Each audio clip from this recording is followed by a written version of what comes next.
our TR60 Bears post-game live stream, and we're in the plaza area. We're on the turf here, just like the Bears were. They were on the turf, literally on the turf, been run all over. The Kansas City Chiefs knock off our dismal Chicago Bears by a final score of 41-10 in KC.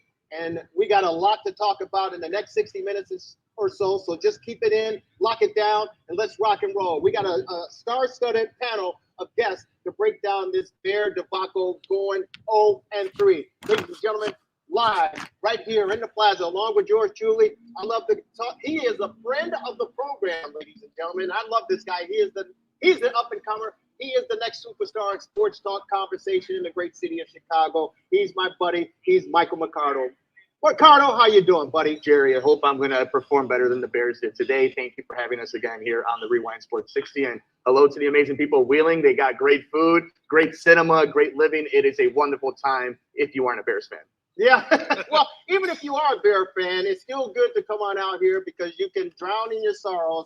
I'm certainly doing it. You can eat your way to wherever you want to eat, just away from the Chicago Bears. And if you want to catch a nice theater, a nice movie, you certainly can do that. We might need some margaritas and tacos after this performance and then drown it out with a good cinema movie. There you go. Our good buddy Esteban over there will take care of you for sure. Ladies and gentlemen, it is the Rewind Sports 60. We're streaming live on Roku, Apple TV, Fire TV, and, of course, the Android and Apple app. We want you to lock it in. If you miss any portion, you can definitely go to the RewindSports60.com. And we're pleased to be joined virtually by a good friend of the program as well. This guy has a morning show that's out of this world. He does play-by-play, and he is a superstar in his own right as well. He's the host of the Brian Snow broadcast. He is virtually Brian Snow. Brian, how are you, buddy? What in the world happened at Arrowhead Stadium today? What happened? I mean, well, that's Brian. That's why you're on to tell us, in your perspective, what happened. How you doing, man? I'm good. I can break this down in one sentence. You know, like the old Name That Tune. I can name this song in however many notes. Go ahead. I can use 4 sentences to break this game down, but I'll squish it into 2 words. Okay. No line on either side of the ball. Yeah. No line.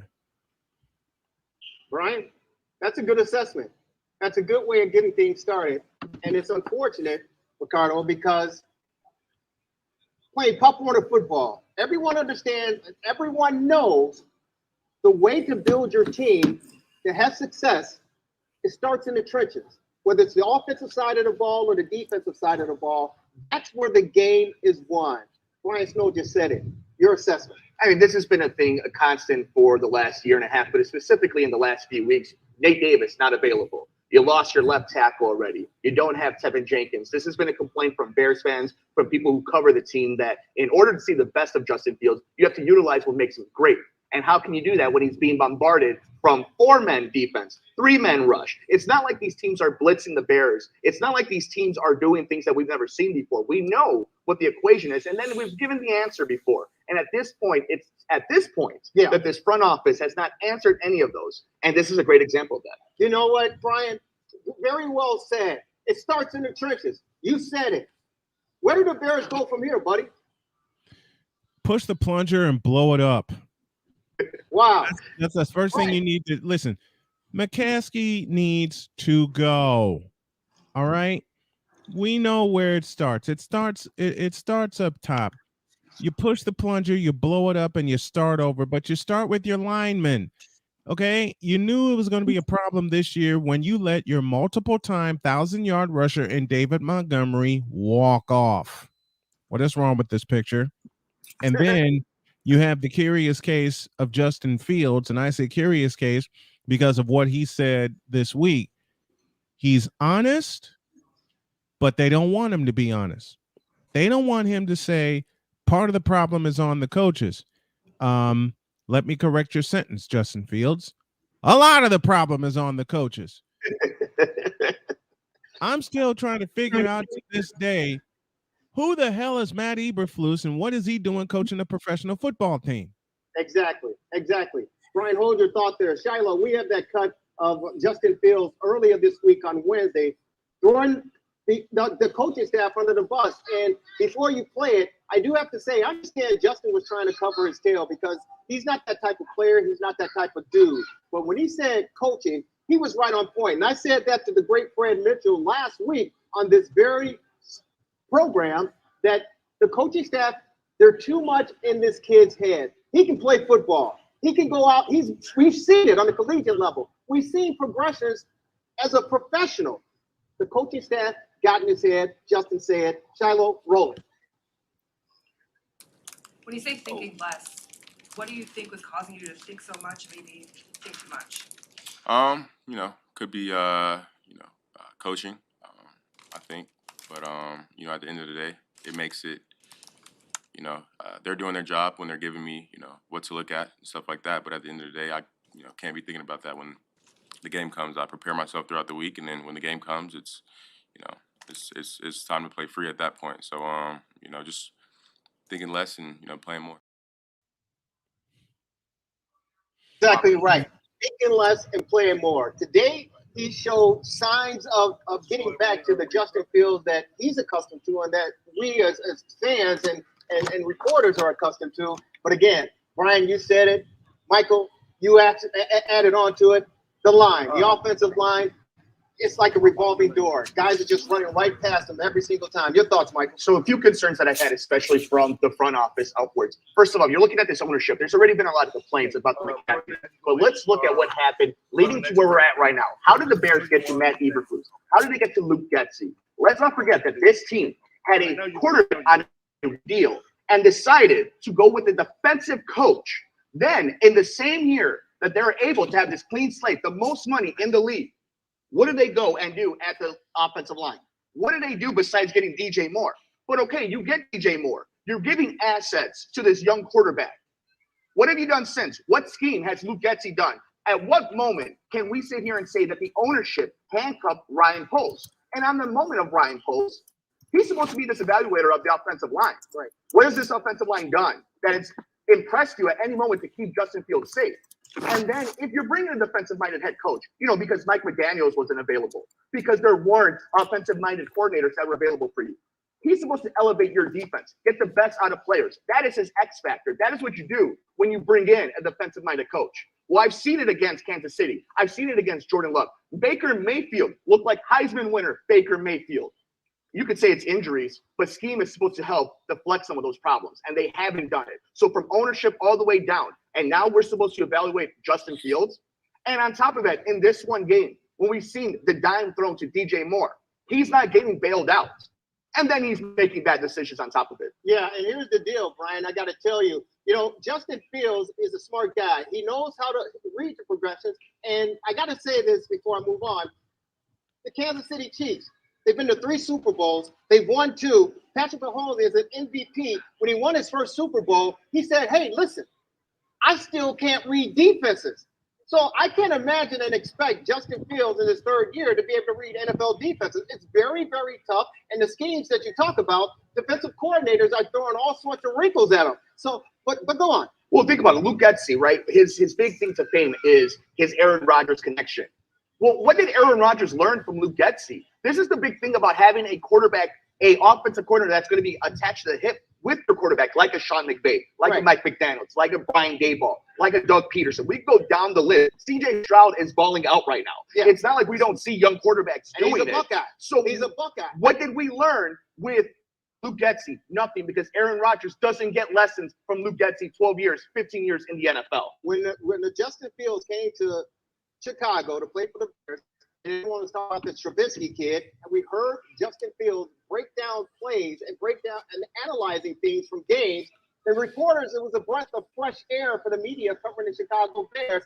I said back then that Justin Fields knows more about the game than his coaching staff. And it's apparent now. Ryan, when you talk about putting the team together, we talk about building it in the trenches, okay, you try studs. As Deion Sanders said, and we'll talk about him later on in the program, you get your dogs. You get your dogs. Now you got your top dogs. There's another tier. You get the next dog, then the next dog. It's called a depth chart. If you're making poor evaluation top dog level, what do you expect when they go down? As Mercado said, being injured, bring it up the next guy. What type of performance production do you think you're going to get from there? Go for it, Brian. Let me use a soundbite that I love using. I'm an old school video game man, and one of the games I loved playing back in my hometown of Chicago was Dig Dug. This is how I describe the Chicago Bears right now. They're done. And let me do you one better. As I said, I'm old school. All right. You build from the trenches. Let me throw a few names at you. Jimbo Covert, Mark Bortz, Jay Hilgenberg, Tom Thayer, and Keith Van Horn. Those are the 5 Bears that started in the Super Bowl. You know how long that line was together?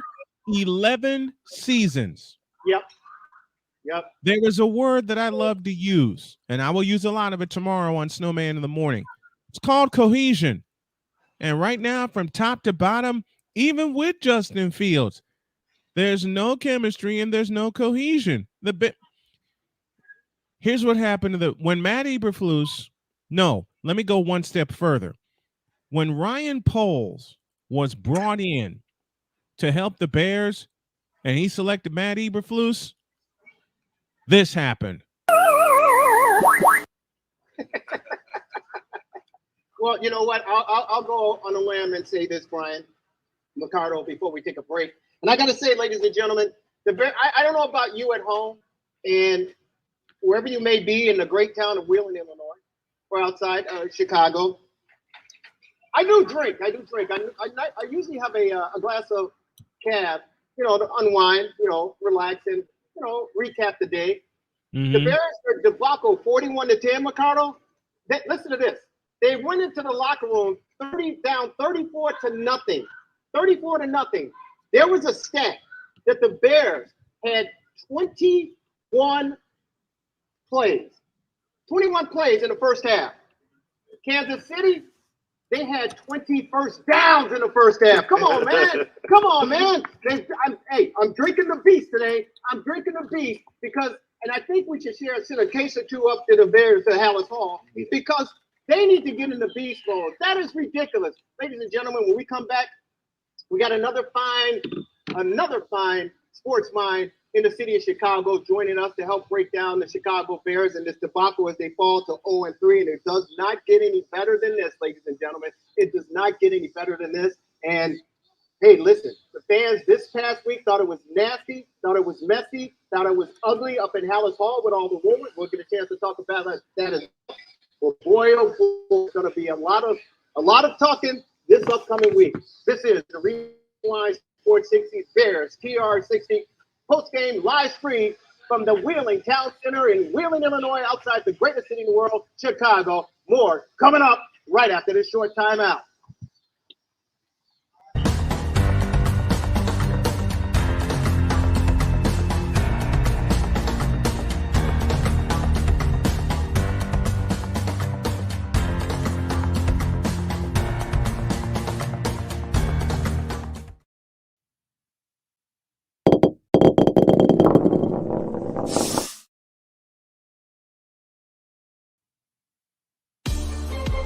The Rewind Sports 60 is brought to you by the Liquor Barn, located in Wheeling and Niles. Stop by 287 East Dundee Road in Wheeling or 8170 Gulf Road in Niles for all your wine and spirits needs. The Liquor Barn, located in Wheeling and Niles. And remember, tell Marcel and Tom in Wheeling that the Rewind Sports 60 told you to stop in and say hello. Mention a Rewind Sports 60 and receive a free gift. The Rewind Sports 60 is brought to you by Serenello's Ristorante Italiano. Inspired by his travels and passion for Italy's culture, executive chef Michael Bonner has created a broad menu of Italian fare, utilizing the freshest ingredients to create the fullest flavors to bring homemade, handcrafted pizzas and pastas, as well as prime steaks and fresh fish dishes to the table. Feel the energy while dining in a casual and rustic setting. Dine at natural reclaimed wood tables surrounded by inviting darker woods, exposed brick beams, subtle filament lighting, and accented with muted chocolate and caramel tones throughout. An impressive 50-foot bar lines an entire wall with seating for all. The perfect place to relax, eat, and drink with their family and friends. Serenello's Restaurante Italiano is located at 601 North Milwaukee Avenue in Wheeling. Tell them the Rewind Sports 60 told you to stop by. I'm Jessie. I'm Josh. And we just moved into the building about a month ago. So far, we've really been enjoying living here. I think the biggest selling point for us was the fact that the train is right next door. We work downtown, and so it's very convenient to be able to walk across the parking lot, jump on the train, get down into the city. We also love the park that's right behind our house. Our dogs really enjoy walking around there, and so far the people are really nice. If you're used to the city living and everything, this is just like that, but in the suburbs. So we were in River North, and then we were in a high-rise building, had the pool, had the workout, and so we have all the same things, but it's less expensive here, so it's very great.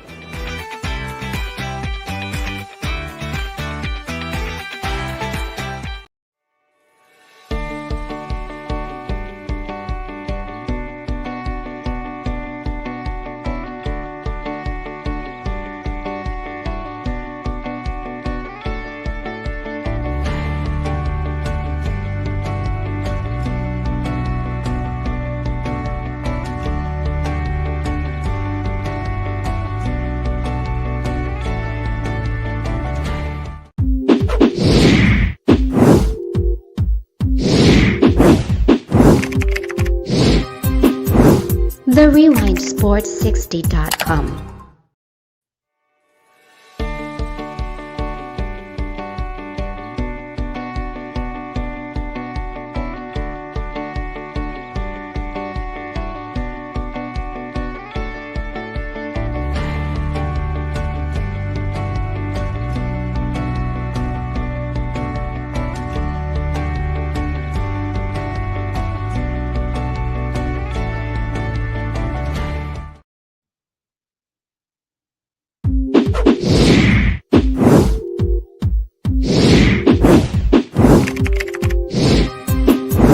The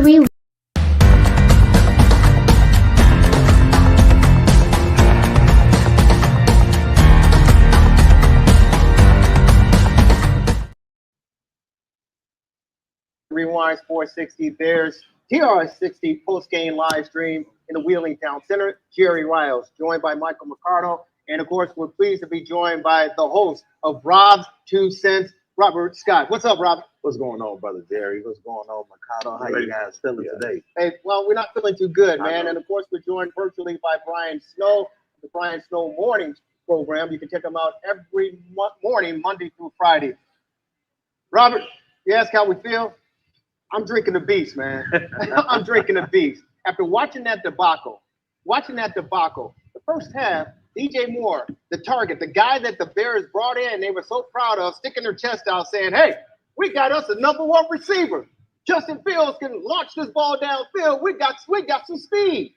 The guy was targeted once, maybe at the most, with no yards in the first half. He finally ends up getting the ball later. The game was too little too late.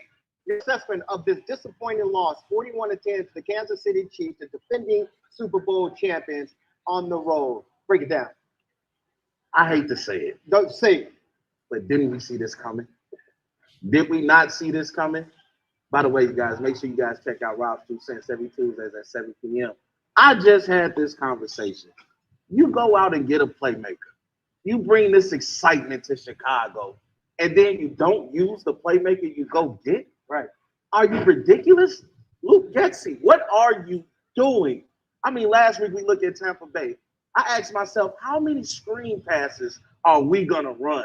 I look at the game versus the Packers. I say, is this the second coming of Aaron Rodgers? I mean, it's ridiculous. Right. The coaches suck. The offense suck. The defense suck. Simply put, the Bears are basura. It's ridiculous. I love it, man. I love it. Mercado, I said to our technical director while we're watching the game, the Bears can't run. The Bears can't block. The Bears can't catch. The Bears can't tackle.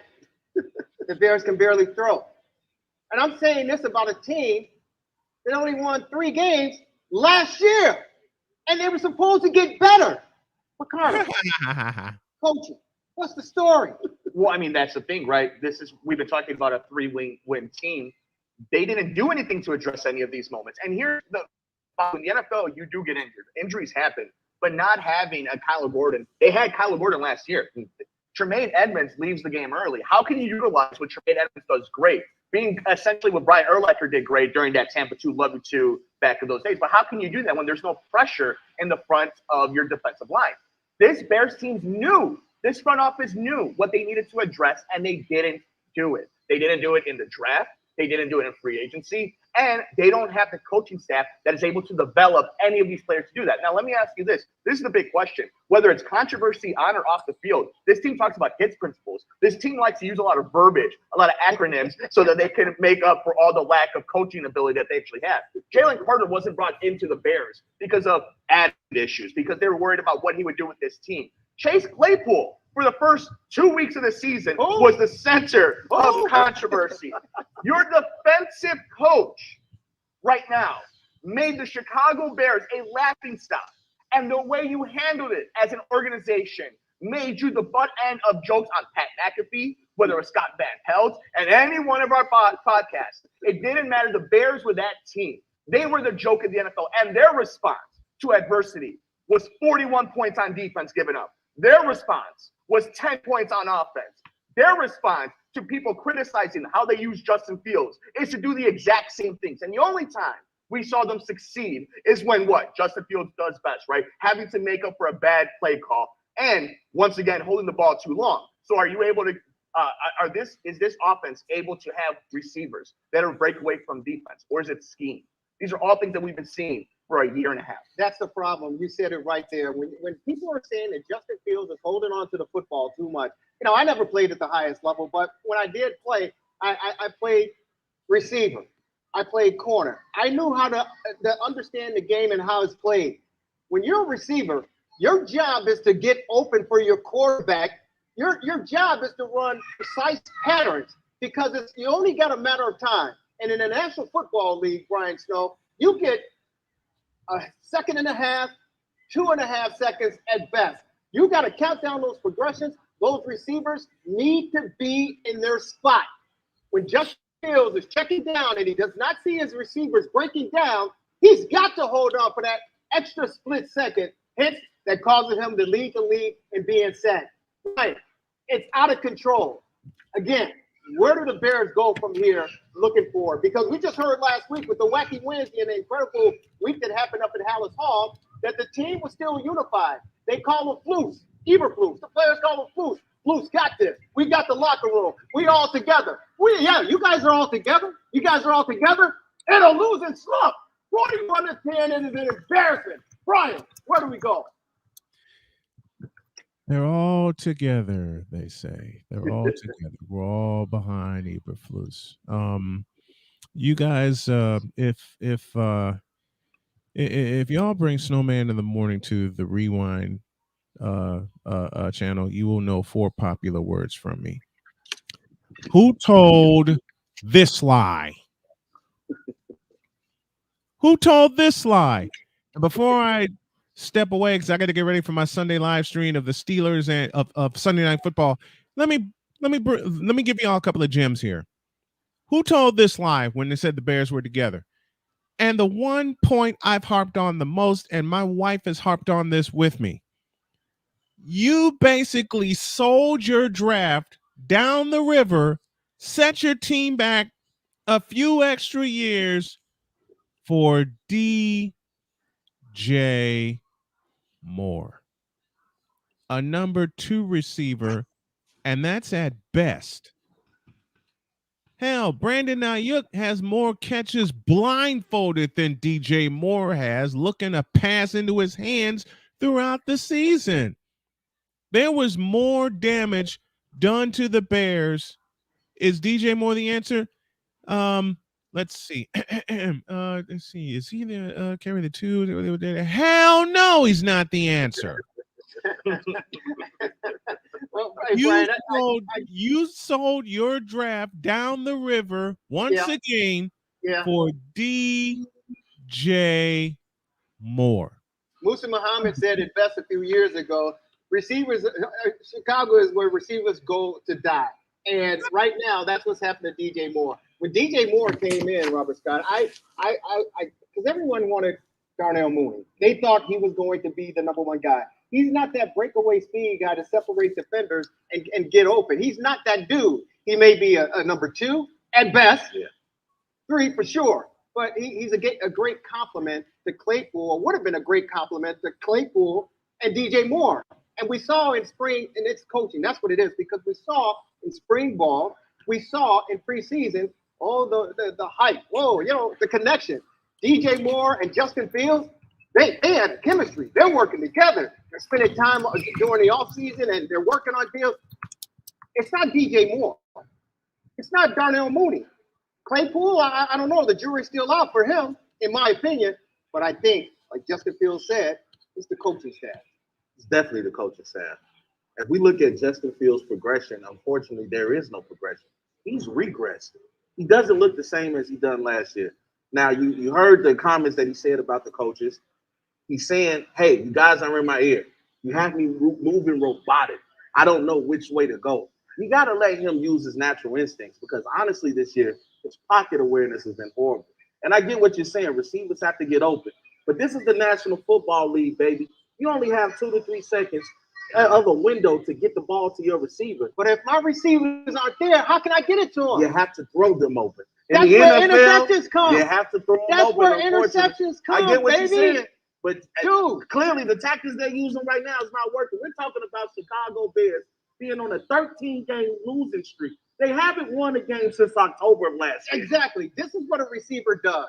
When you see that your quarterback is in trouble, if I'm supposed to go 10 yards out on a flat, I got to shorten it to 7.5. Of course. I got to, because that's a split second that my man needs to get the ball to me. But if I'm trying to run my precise routes and I'm going 10 yards and then I'm doing my cut, he's dead by then. And that's why I bring it back to the coaching, because Justin Fields, you can tell that they are not spending the quality time that they need to with their star quarterback.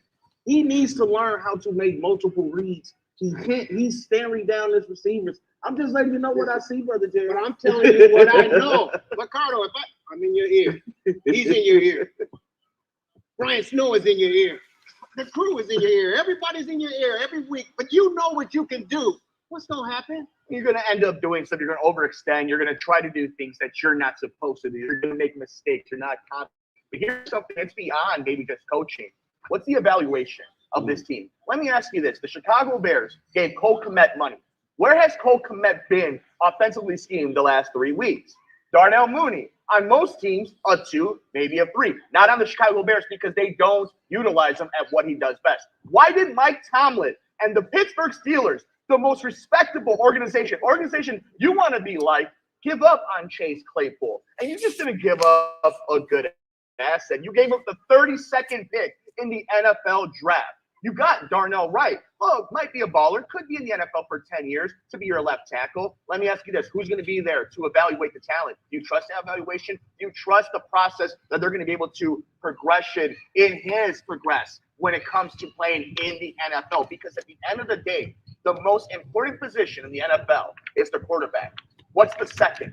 The guy that goes after the quarterback. Then third, the guy who's going to protect him. And I ask you this. Do the Bears have any 3? I like Justin Fields. The kid looks like a good kid. I've seen him play in big moments. I've seen him step up. I've seen him in the NFL look like the real deal. Good. But do they have a guy who's going to protect him? And do they have a guy that will get the other stud? They don't. And the DJ Moore thing. DJ Moore is a nice compliment. It all works out nice, right? If your team is winning 7, 8, 9 games and you're able to use that Carolina pick to get a Marvin Harrison Jr., right? But now all of a sudden, you have to think, is Caleb Williams on deck? What do I have to do now? Now all of a sudden, we have to trust this front office to go ahead and find another quarterback. We're going to trust this coaching staff to develop another quarterback. Are we just giving them free money? You want Matt Nagy back? You want that team back? Huh? We're right there. No, you don't want it. Hey, we're going to take a short time. He's Robert Scott of Rod 2 Cents. And, of course, Michael Mercado. The Sports Cubicle, Sports from the Couch. Sports from the Couch. And Lucha Dog. Lucha Dog. And, of course, Brian Snow. We're going to take a time out before you go. Your closing thoughts, my good friend. He's gone. He's gone. He's gone. He's gone. He's gone. He's gone. He's gone. Oh, okay, he's gone. Well, hey, thank you so much, Brian Snow. You can check him out, Brian Snow, morning show Monday through Friday. Just Google him. He'll give you this exciting and in-depth breakdown of all the sports. Ladies and gentlemen, it is the Rewind Sports 60, our Bears TR60 live stream post-game show at the Wheeling Town Center in the great town of Wheeling. I love Wheeling, and of course, outside the greatest city in the world, Chicago, Illinois. When we come back, we will touch on chaos, the mess, the wackiness that took place off the field in Hollis Hall. This is the Rewind Sports 60. More coming up right after this short timeout.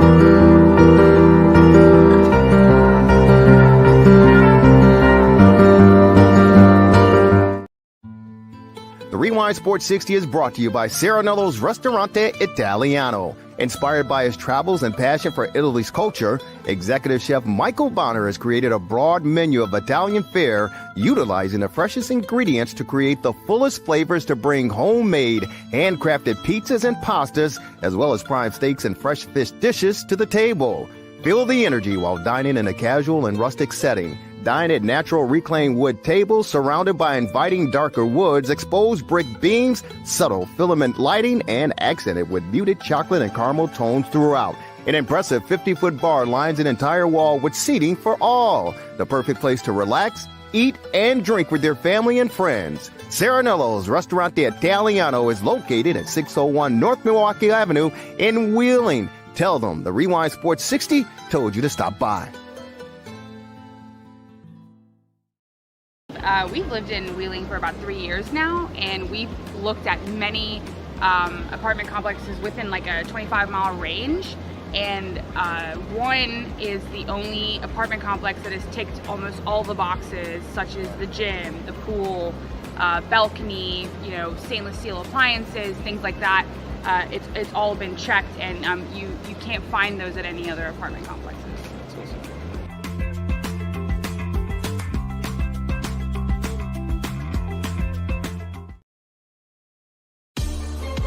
The Rewind Sports 60 is brought to you by the Liquor Barn, located in Wheeling and Niles. Stop by 287 East Dundee Road in Wheeling or 8170 Gulf Road in Niles for all your wine and spirits needs. The Liquor Barn, located in Wheeling and Niles. And remember, tell Marcel and Tom in Wheeling that the Rewind Sports 60 told you to stop in and say hello. Mention the Rewind Sports 60 and receive a free gift.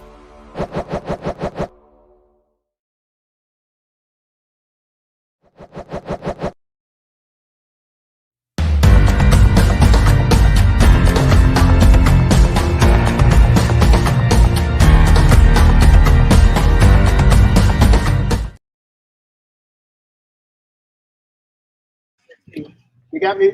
Welcome back to the Rewind Sports 60, our Bears TR60 post-game live stream from the Wheeling Town Center. Chivari, Michael Mercado, Robert Scott.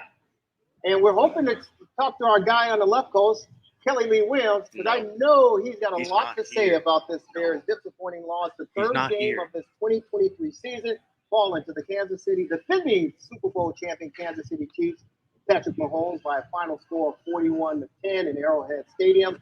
And this is coming off an incredible week that we experienced as Bears fans, reporters, and just residents of the city of Chicago. We were definitely the talk of the town, and not the way we want to be the town. And it started basically with last week's game. We talked about Tampa Bay. The defensive coordinator, Alan Williams, was excused.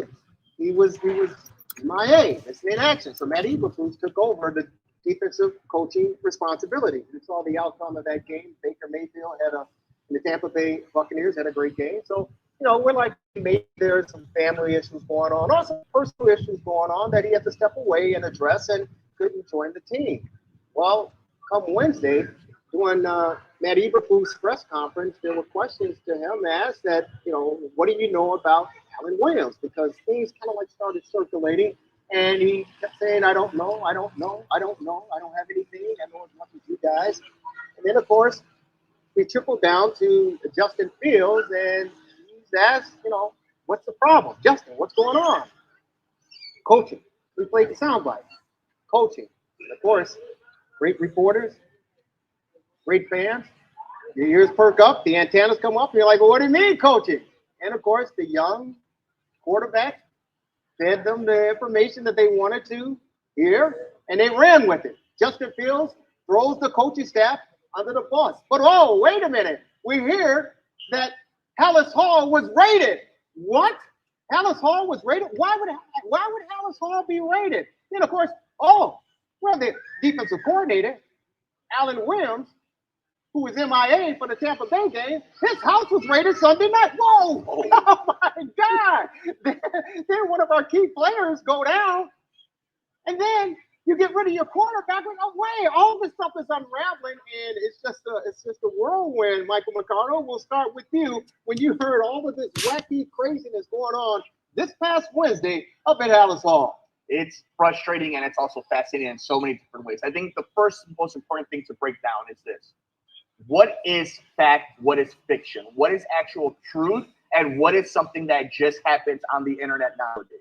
So I think the first thing is Justin Fields' comment, whether out of pocket or not, even though I believe that he said nothing wrong, and it was actually more of a fire producer by making him have that second press conference with the media. But I think what's most important about all of this is trusting and knowing how to read journalism and what's entertainment. At any given point, that Justin Fields story would have been the biggest story of the week. But instead, you have reports that weren't necessarily credible, not from credentialed reporters and journalists. Look, I think we live in a world where it's okay there to be entertainment. For fans, for any type of person to walk, like that podcast. Look, we're just three jabronis who love sports that are able to talk about it. But we are putting our names on things. And we have sources, we use multiple sources, and then we respect the game of journalists that have gone out there, that are there every single day in the locker room, are talking to these athletes, are talking to these coaches. They knew what was going on. They had inklings of what was going on. They weren't reporting on things. They just weren't erroneously putting names out there and saying the FBI were raiding houses at Hallis Hall, and then Peanut Tillman was involved, although we did see Soldier Field get robbed, which is its own interesting story. But I think what's most important about all of this is how are you able to get your news and where are you getting it from? How are you able to digest it? And this Bears team did themselves no favor. Look, we saw Alan Williams, and then he hired this attorney to come out of nowhere, who's doing the rounds about talking about the innocence, and there's nothing legal going on. No transparency for this Bears team coming in. I do know the attorney, and he's a very, very, very good attorney. So this is where it gets interesting, right? This relationship comes out of nowhere. There's no perceived relationship between Alan Williams and this new attorney. But more importantly, right, we hear that it might be health, it might be family. Nate Davis had a death in the family. Transparency happened. Why? Because in the NFL, a multi-billion-dollar corporation, what don't you give up when you're working for a place like that, when you're going through a family situation, or you're going through a health situation? You don't give up your employer that's paying your insurance. And the Chicago Bears, say what we will about the McCaskies, take care of their own. Take care of former players and former coaches that might need medical expenses paid for. But he's gone. He's giving that up. Well, you hire an attorney. That's a different story. That's a different story. When you talk about insurance and representation of franchises and players, especially former players, because that's the big net going on for former players not being represented by the National Football League and the union. So that's a different story. But not a coach. A coach is an employee of the team, and they have insurance. So if this is where I'm getting at about the whole Alan Williams thing and why the Bears are at fault. The non-transparency, even as much of it might be legality. The point is, they had a coach on their roster that had something go wrong. And it was impacting the team one way or the other because the defensive players didn't know whether or not they were going to get their coordinator back. And your head coach, who's supposed to be the CEO of this entire hit principle, now has to take defensive coaches. Let me ask, what are you getting at? What I want to understand is what are you getting at? So if this defensive coordinator, Alan Williams, had to step away, as he stated in a release through his attorney, that he had to step back for health and family reasons, what else are you expecting that the Bears should have done? And I agree with you. The Bears aren't transparent. They hold everything close to the vest. The NFL does as a unit, a complete unit. That's how they operate. But if your coach says, I got to step away publicly because of health and family reasons, the Bears probably know the real reason. They definitely know the real reason, but they have to protect them. What did you or do you expect them to have done under those conditions? I expect if you're not going to be transparent with us, whether it's a fan base, media, journalist, you're going to be transparent with your players. And there were too many times when we heard players go on to whether it's mainstream media and say, we don't know what's going on with Alan Williams. You can't do that. You could train them to tell them. Your players, they're not privy to all the information that's going on, especially if it's a private matter regarding their coach. All right, we don't know the severity of it, and like you said, and I love how you put it out there, that there are credible journalists out there that the rule of thumb in journalism, you have to have two credible sources. Minimum, exactly. Two credible sources before you go out with the story. And we know in this day and age, people want to be first before they want to be right. And that's what happened here. But as far as the Bears and their coaching staff and their players are concerned, if the McCaskies pull them in and say, hey, Kevin Warren, pull them in, what the hell is going on? And coach goes, hey, now this is some information that's come out that, that they had, it's some digital stuff that went on that they had to, address. Allegedly inappropriate activities, allegedly from reports. Allegedly. But what came out on the internet on Wednesday, I talked to the attorney, and he said that was totally false. So the Bears call him in and ask him, what the heck is going on? He's got to come clean with them. He's got to come clean. They said, this is what we're going to do. You're going to step away. You're going to tell them, whatever the case may be, I don't know what it is. We don't know. But whatever it is, publicly they put out, you're going to step away from this team because of your activities. We're going to say it was due to health and family reasons. You can go clean yourself up. We will help you, put you in contact with our people to work through whatever the situation is. They go to the team, the coaching staff, and say, hey, listen, we're not going to tell you exactly what it is because we don't want to tell you exactly what it is. But he's stepping away. You go address this team and keep moving. So when the coaches, staff, and the players come out and say, we don't know what's going on, that's true because things happen. But if that's how the Bears handle it, and I'm not saying that's right, Mercado. I'm not saying that's right. But if that's how they handle their business, and we know they've screwed up over the years handling their business, and I'm one of the guys to say, for years to say, the Bears, you talk about ownership and they should get rid of it. The Bears should have given the Walter Payton family, Jared Payton and Brittany Payton and Connie Payton, at least 1% ownership of this franchise. 1% based on what this guy has done. But that's a different story. The point is, the Bears, they don't come clean. But they're not obligated to come clean until they're ready to come clean. No, I think it's a great point. I think more importantly, and Robert, I want to know what you think about this, because me and Jerry have talked a lot this about before, this ownership. I think you're putting your players in a position. Their entire focus should have been a bounce back, even just putting respectable game tape on against Kansas City. But for how many days, you and I were talking about it on Messenger, this team was distracted by different things, whether it was their DC or what Justice Fields had to say. I think that's where the Bears do a disservice to their players. Yeah, that's what I was going to get at. You're speaking from the organization standpoint. It was a complete distraction. And that's what you don't need when you're in a 13-game losing streak right now. If we're just going to take care of business, let the front office and the powers that be take care of whatever happened with Alan Wood. As far as you concerned as a coaching staff and as players, he had to step away. We're taking care of the matter. You guys worry about the field. And that's how the organization should have handled it. And now you come out, you see Hallis Hall got raided. Now you see Justin Fields say. Well, it did get raided. It did get raided. Well, you saw $100,000 worth of equipment. Well, Soldier Field got that. Yeah, they got according robbed. to the report, Soldier Field. Right. We saw that happen, Right. and I don't know if that's why I didn't speak on that matter. Hey, until everything comes out, because it is something that you play close to the chest, especially when it's lawyers and a legal situation involved. As far as we're concerned, as we talk about just the organization, let's just limit the distractions. Let the powers that be handle what needs to be handled. As far as the players and coaches are concerned, you need to figure out what the hell is going on with your team. Right, that's exactly right. And you know what? Despite all these are professional athletes. They're professional athletes. And these guys are getting paid millions of dollars to perform. Whatever the distractions are, that's not your job to worry about it. That's why you have the front office. That's why you have that layer of protection. You got your coaching staff, and you have ownership. As a player, you're responsible for what you're being paid to do when you go out there every Sunday or every Thursday or whatever the case may be to play football on the highest level in the National Football League. So whatever the case may be, yeah, sure, when you go home and you talk to your friends, you call your boys, you talk to your girlfriend, your wife, and say, wow, this is whoa.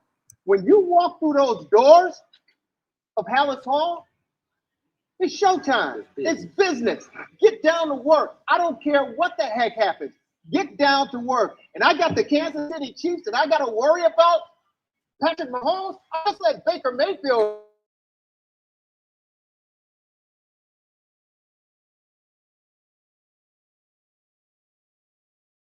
Coaching staff, the front office, and raise and stuff? Hell no, because I got a contract to live up to. And once I'm done living up to that contract, I got to make sure that I can get another contract to stay playing this game. Because I've talked to a lot of former pro athletes, and they say, hey, man, what do you miss about the game? Yeah, I miss my boys. I miss the locker room. You know what I miss? That check. Dude, NFL, not for long. You better be able to be professional and learn how to eliminate distractions. That's the point there. Yeah, the Bears don't do what you want them to do. That's why they're the Bears. But they one of the most wealthiest franchises in the National Football League. Yes. So it's an old boys network, and if they don't want to tell you something, they ain't gonna tell you. I tell them, don't worry about the defensive coordinator.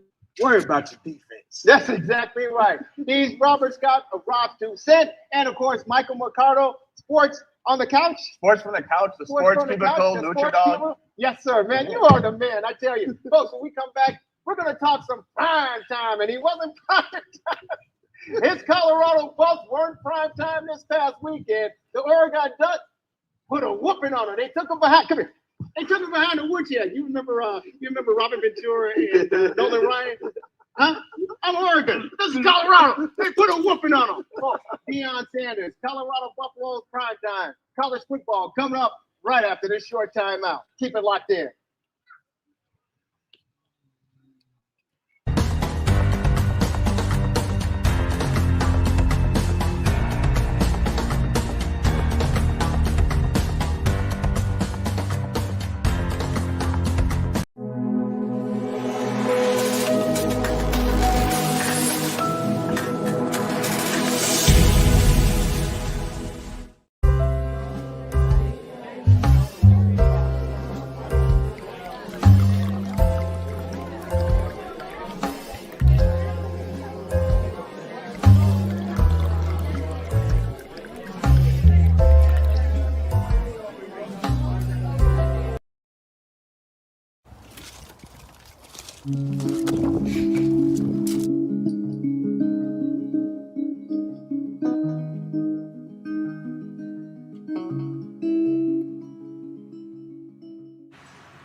The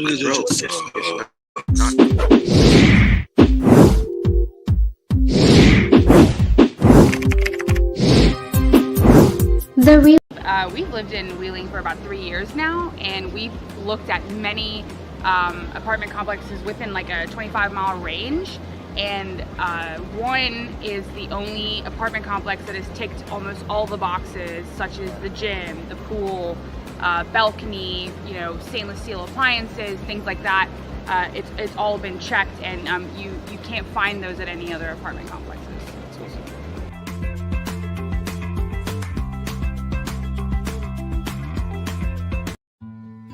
The Rewind Sports 60 is brought to you by Serenello's Ristorante Italiano. Inspired by his travels and passion for Italy's culture, executive chef Michael Bonner has created a broad menu of Italian fare, utilizing the freshest ingredients to create the fullest flavors to bring homemade, handcrafted pizzas and pastas, as well as prime steaks and fresh fish dishes to the table. Feel the energy while dining in a casual and rustic setting. Dine at natural reclaimed wood tables surrounded by inviting darker woods, exposed brick beams, subtle filament lighting, and accented with muted chocolate and caramel tones throughout. An impressive 50-foot bar lines an entire wall with seating for all. The perfect place to relax, eat, and drink with your family and friends. Serenello's Ristorante Italiano is located at 601 North Milwaukee Avenue in Wheeling. Tell them the Rewind Sports 60 told you to stop by.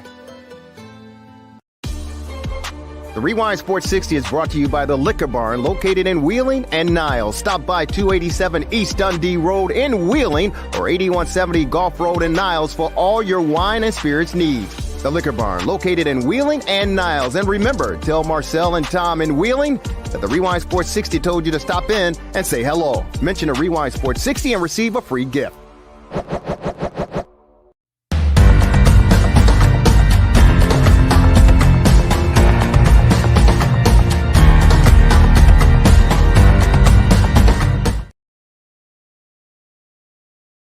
Back to the Rewind Sports 60, yours truly, Chivari, along with Michael Mercado, Sports from the Couch and the Sports Cubicle, and of course, Rob Two Sets, the host, Robert Scott, on the Rewind Sports 60, our Bears TR60 post-game live stream broadcast from the Wheeling Town Center, just outside the greatest city in the world, Chicago. And we're in the plaza. You know, the one reason we're in the plaza is because my vision was to get a bunch of you guys and we can like reenact some of the plays that the Bears screwed up on, you know, but it's really nice. It's a nice September evening here, and I just love being on the outside, but we'll stay out as long as we can until the weather turns, and they're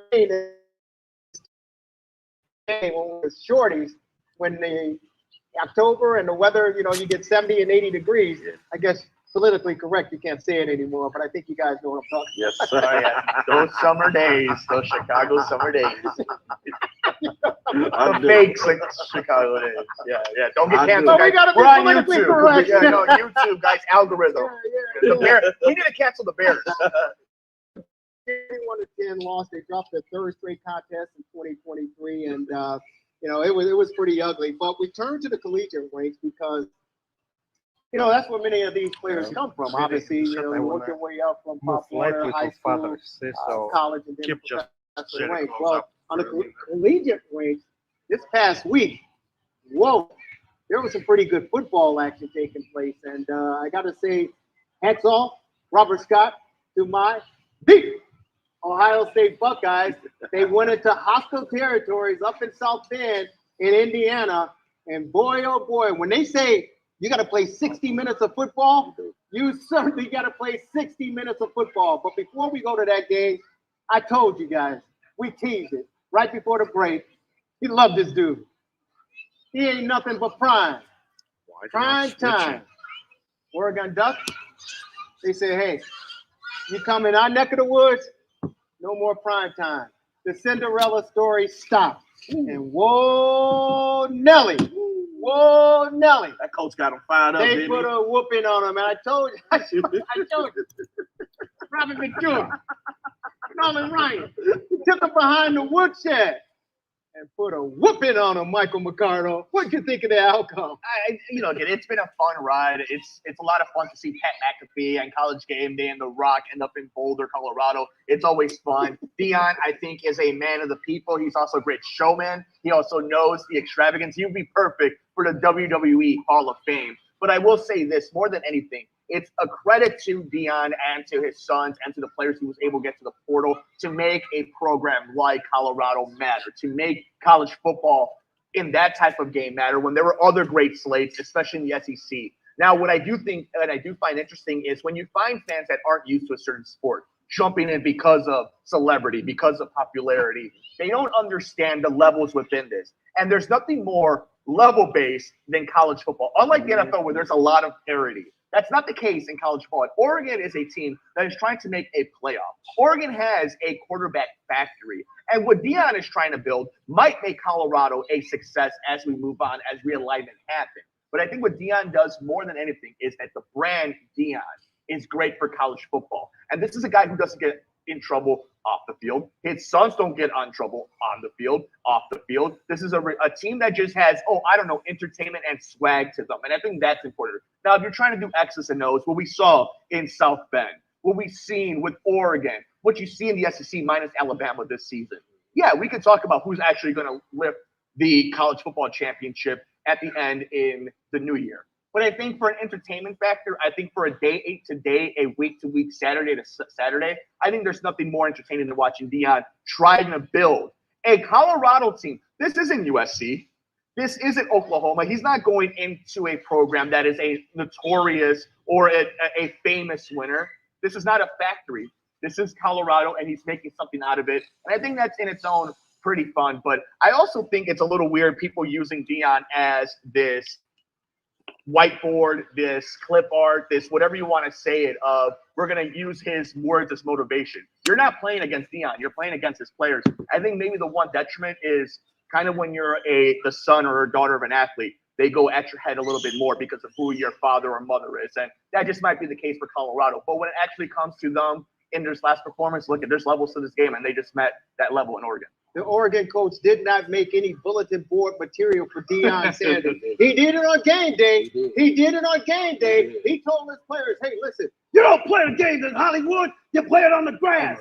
Cinderella story is over with. He laid into him. Said we're playing for championships. They playing for clicks. Dang. He understood because he did not. The previous two coaches, Matt Rule with Nebraska, they gave Deion Sanders bulletin board material.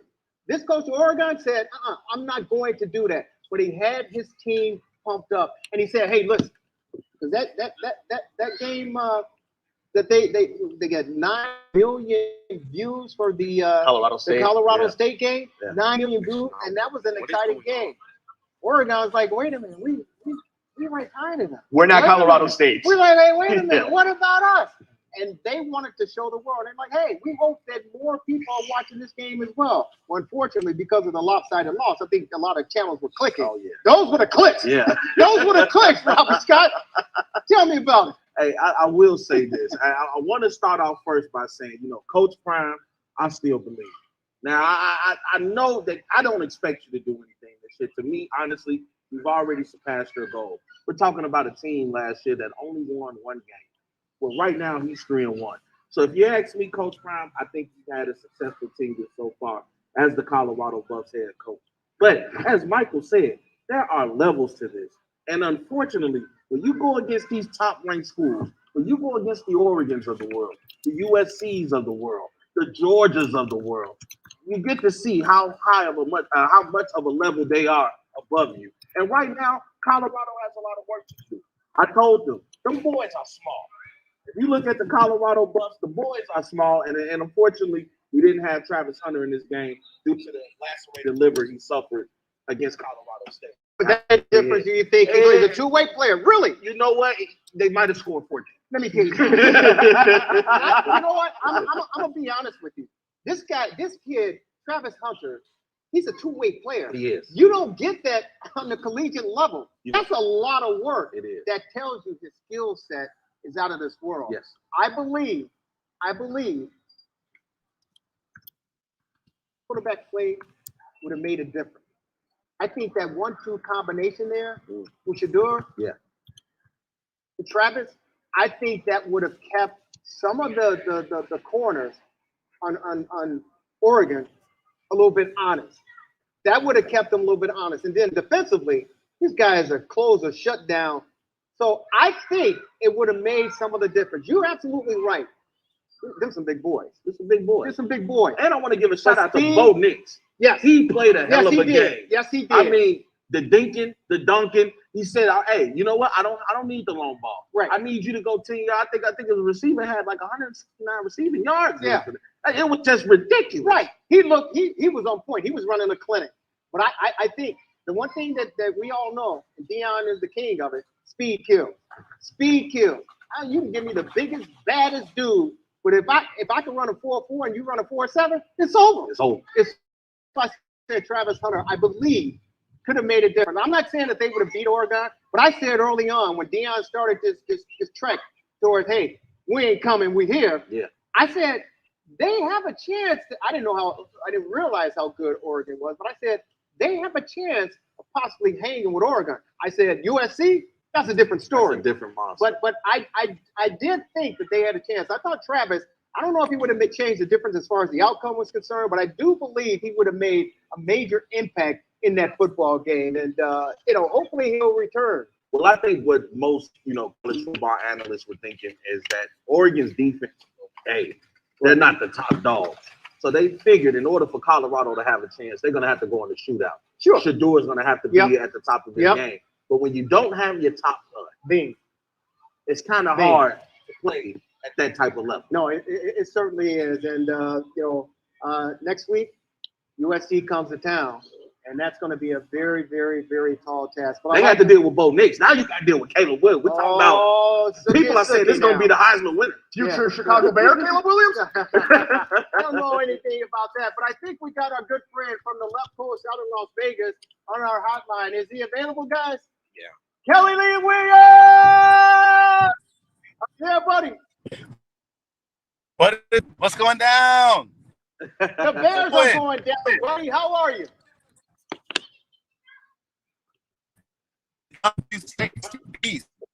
Fun, man. You're looking good, brother.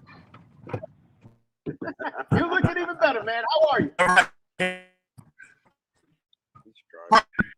I just came from the MGM Grand. Yeah, a little. I'll talk about what's going on, man. How you feeling out there? Can you hear me? We're hanging in there. I haven't been down here. I'm drinking the beast, man, because the Bears have brought out the beast in me after that embarrassing loss. They not only embarrassed themselves, they embarrassed their fan base. They embarrassed the entire city of Chicago, Kelly Lee Williams. Did you see that debacle? Yes, I did. And Jerry, I was right. Yes, sir. We talked about this last week. We talked about the head coach. We talked about if he was going to be a big-time player. This guy's not a big-time head coach. This guy's barely a college head coach. This guy should not be in this position. The Bears are just, like you said, they're garbage, hot garbage, top to bottom. And they showed it today against a Kansas City Chiefs team that just won the Super Bowl. Now, I would try to give them a little leeway, but I cannot. I cannot give them any leeway whatsoever. They're supposed to be an NFL team. They looked like a CFL team. It was ridiculous. I mean, let's bring back Warren Moon. Warren Moon would have been a hell of a lot better than Justin Fields today. Would have done something. He would have thrown a couple two touchdown passes at least. Kelly, I wouldn't do that to Warren Moon. I thought about calling Ben Evans. I said, I won't do that to that man. I don't want Justin Fields to have to go through that. But you're right. This coaching staff is they can't even coach the Colorado Buffaloes. What do you think of that? How about Deion Sanders and the Buffaloes going to Oregon and getting it handed to them? Two things. One, this is a 1-11 team. This is a 1-11 team that Deion Sanders just took over. Coach Prime took this team over. How many players? About 65, 69 players. Nobody do anything. No. And what he did. Kelly, you're breaking up, buddy. We're going to have to try to reestablish connection with you because you're breaking up. Let's see what we can do, Shiloh. But in the meantime, back to you guys here in the Wheeling Town Center. He's done a hell of a job. He's done a hell of a job. I have to say about Oregon. Yeah, you can flex your muscles against the little guys, so to speak. But hey, there's some big boys around the corner too. Oh yeah. And so, like Deion said, I keep receipts. Oh yeah. Well, there are some other teams like, okay, because what happened in that Oregon game, Michael, they threw some different wrinkles in Colorado. Now there's tape out there. And other teams are going to be taking a look at these wrinkles that Bo displayed. What are they going to do? Game plan. How do you get around that? Well, I mean, this is where Deion, I think, is going to have what Deion does best, which is being a salesman and selling Deion and selling. I'm talking about Oregon. I'm talking about Oregon. The wrinkles that they threw in Colorado. So now the big boys are going to be coming after them, going, okay, look, we saw you opened up your hand. So this is where exactly. Thank you for setting up this. So, for example, for somebody like Deion, right, where it's going to be trying to build the organization, to have the best coaching staff around you, to have the scheme, to be able to make a game plan. Now, this season, you're going to have to go against the USCs. You're going to have to go against the top dogs, eventually the Ohio State coaches that have had their recruiting class.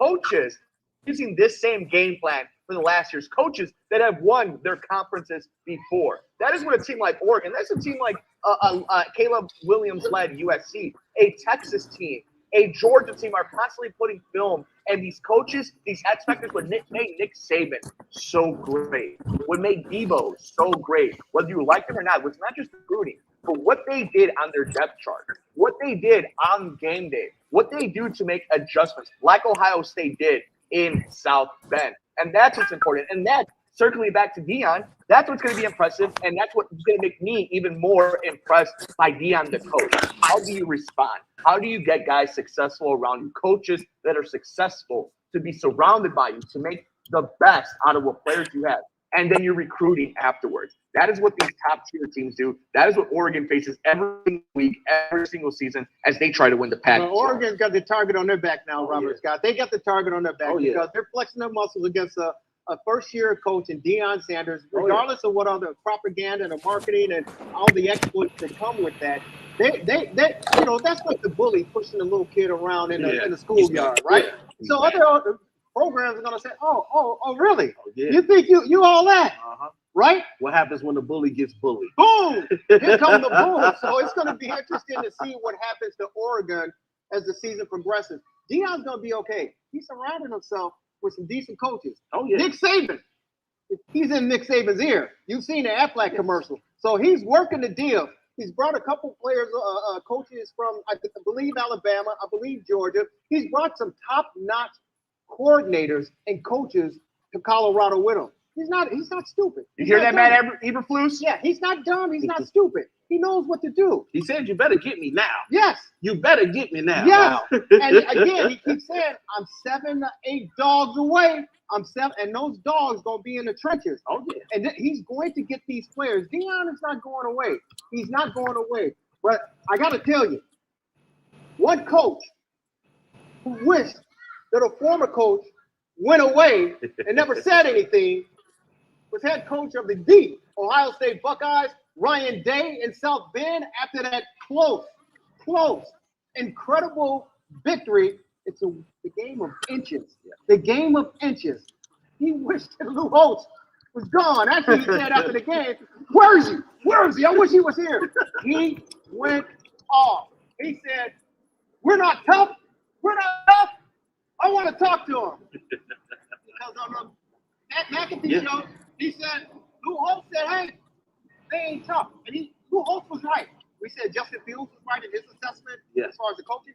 My opinion, Lou Holtz won a national championship. Yeah. He said, Ohio State, they're not tough in the big games. He's absolutely right. He's absolutely right. I'm a Buckeye. John Cooper, back in the day, had one of the best teams in the country. Yeah. But when we were going to that game against the school up north, even some of the coaches, former coaches and players, they said his timing got really tight all week long because if you lose that game, that's your career. Yeah. That's your career. I'm not saying that's Ryan Day, but the big games that the Buckeyes have played in, we played in A. We lead in A, whether it's Clemson, whether it's Georgia, whether it's Michigan. I don't want to hear that, man. I don't want to hear that, man. But Listen. but Ohio State in some of the big games would not show up. Lou Holtz called them on it, and that burned Ryan Day's ass, and they pulled it out. What do you think? So obviously a phenomenal end to the game. When I'm watching this game, though, beyond just the final score, beyond pretty points, this isn't West Coast football. This isn't SEC football. This is Notre Dame, a glorified Big Ten team that is independent, and obviously Ohio State. This was going to be an ugly game. This was going to be a dogfight. This was going to be a black and blue type of game. What I'm interested in is what happens now the rest of the way between the team you don't like to mention, Michigan and Jim Harbaugh, and what happens with Ryan Day and Ohio State. We know it's going to be two teams. We know these are going to be the teams that are going to make it. We know they're going to be the teams that are bidding for the Big Ten. Can they compete with Georgia? Can they compete with any of the likes of the top tier teams like a Michigan, Ohio State, and a Georgia all the way down to USC or any team in the Big 12? You start naming teams. When I'm looking at the Big Ten, and it's not just an Ohio State thing, how are you going to perform when you have to play in a national championship game against the SEC powerhouses? I trust this team against a West Coast team. This is Notre Dame? This is Ohio State. This is any we're going to compete against them? Is that what you're saying? Ohio State's going to compete for a national championship, and how they have to compete with Michigan. And can these two Big Ten representatives do what Big Ten teams normally can't do when they're on the big stage? You talk about it being an Ohio State problem. This is a Big Ten problem. And you can mention it whether it's college football or college basketball. This is the conference that is the gold standard or likes to pretend they are. Can they do it? Whoa. Can they hit that Whoa. That's where I'm at. Robert Scott, he's throwing haymakers at the Big Ten, man. He's Lou Holtz Jr. What's going on here? Hey, I have to say, though, what Ohio State did yesterday was incredible. I mean, Notre Dame, a lot of people were saying they were starting to get their swagger back. You know, and it's always a good time. When Notre Dame is winning, it's always a good time. I'm actually a fan from back in the day. But to see what Ohio State did yesterday and come in, win the big one. And now we're talking about Ohio State being ranked 4 in the Power 25 rankings now. So I don't think it's a fluke. I think Ohio State is for real. Yeah, we are for real. And I say we. Represent. I had a cup of coffee back in the day with the Buckeyes. But this was a game, and we're going to bring Kelly Lee Williams. I think he's back in. But this is a game. That was a game that the Buckeyes really, really needed. They did. And more importantly, I'm glad Lou Holtz fired on our Buckeyes and Ryan Day and the coaching staff. Jim Harbaugh did the same thing. Yeah. He said, hey, you were born with a silver spoon in your mouth because Urban Meyer handed him a team. He said, he handed you a team. So I don't want to hear anything you got to say. He's absolutely right. That the keys to the Rolls Royce, the Bentley, it's easy to drive that baby. Oh, yeah. You just got to keep it on the road, keep it filled up. Yeah, it's good. But the important thing is he didn't crash. He almost crashed it. That's the point.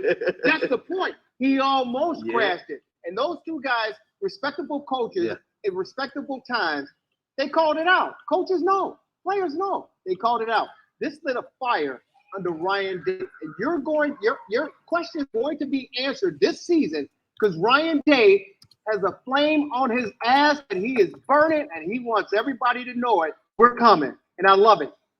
Kelly Lee Williams, I don't know if you had an opportunity to see the game.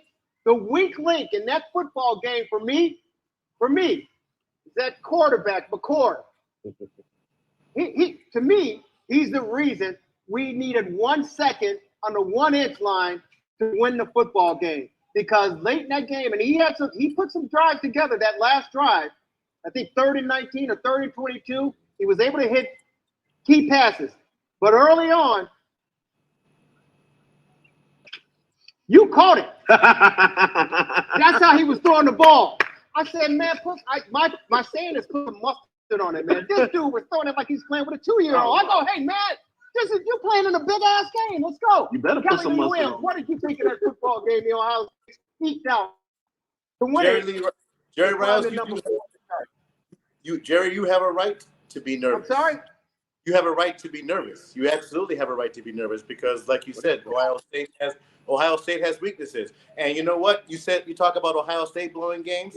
They played a team who is also very good at blowing games. The Notre Dame Fighting Irish has not won a big game in since 1988? Since Tim Brown was the receiver for the Notre Dame Fighting Irish? When's the last time Notre Dame has won anything of significance? They'll go 10-0, they'll go 10-1, then they'll get in the college playoff, and then they'll do what? They lay an egg. They lay an egg every single time. Okay? So I'm not really convinced about Ohio State beating Notre Dame. Notre Dame beats up on cream puffs all over the country. Okay? They're independent, fine, but they're not as big as they used to because all the talent is not going to Notre Dame. It's going to SEC. It's going to Pac-12. It's not coming to Notre Dame anymore. And they are being left behind. They're always left behind. That's why Brian Kelly left Notre Dame because he knew he could not win there. Well, I can tell you, I think things are going to change for that program before we get out of here. I think Marcus Freeman is a breath of fresh air for the Notre Dame football program. And he said, now one thing that I was surprised about, guys, before we get out of here, he said he was 4th and 1, he was going. 4th and 1, I don't care. I'm not punting. I'm going for it. I'm going for it. And I think the first 2 times that Notre Dame had the football on 4th down, they went for it, and the Ohio State Buckeyes stepped up and snuffed them and stopped them. But the attitude, the mentality, the physicality of this Notre Dame football program moving forward, I think you're going to see a different story. This guy is, and I have to say, one reason you're going to see that, guys, he is a former Buckeye. He played with the Ohio State Buckeyes during his collegiate playing career, and he's taken that attitude to South Bend. And I think Notre Dame fans are going to really embrace this guy and welcome him. He got off to a terrible start last year. What were they, 0-3 when they were really, really bad. And the boosters and the alumni base they weren't really happy, but he said, stick with me. The players supporting him. And I think you see a better Notre Dame football team moving forward. They started looking better this year. Yes. Which is why I think what Ohio State did was so significant, because it goes back to the old cliche. It's not how you beat them, it's who you beat. That's it. And what they did was they beat a team in their conference, in the Big Ten, that was starting to pick up some momentum, and Ohio State put their foot down and said, we still the big dogs around here. I love it. He's got Michael Mercado. Kelly Lee Williams, any closing words? What's going on in the entertainment world, man? You're shaking up Las Vegas. You didn't have anything to do with that cyber attack on the casinos, did you? No, because I had bets in MGM Casino. I didn't have anything to do with it. I wanted my money. Shoot, I won $600 last week, Jerry. Six, baby. And this week I won 180. I was supposed to win it, but the hell would Jimmy the Greek. The hell would Jimmy the Greek is Kelly the Geek up in this bitch. That's right. That's my job. I'm a gambling man. That's right. That's what's up. Man, don't be throwing up none of them. What you doing? We're in the shot, man. You can't do that. Don't do it, man. Kelly Lee I love Williams, it. If anybody want to follow you and check out your entertainment, your karaoke, whatever, where do they find Kelly Lee Williams? Kelly Lee Williams TikTok, Kelly Lee Williams on Facebook. Especially go to my TikTok because I'm doing something on Facebook called Checking In with Kelly Lee Williams. I'm going to be doing a 10 o'clock p.m. check-in on my Facebook Live, and I want to be talking about what's going on in the world, in sports and politics, all that stuff, because, Jerry, the world is crazy, and we need to talk about that. And we also need to talk about suicide prevention because this is the end of Suicide Prevention Awareness Month, and everybody needs to go and check on their friends, make sure they're all right. Are you all right? If you're not all right, give a friend a call. If not, talk to me. Don't do it. Suicide Prevention Awareness. Amen.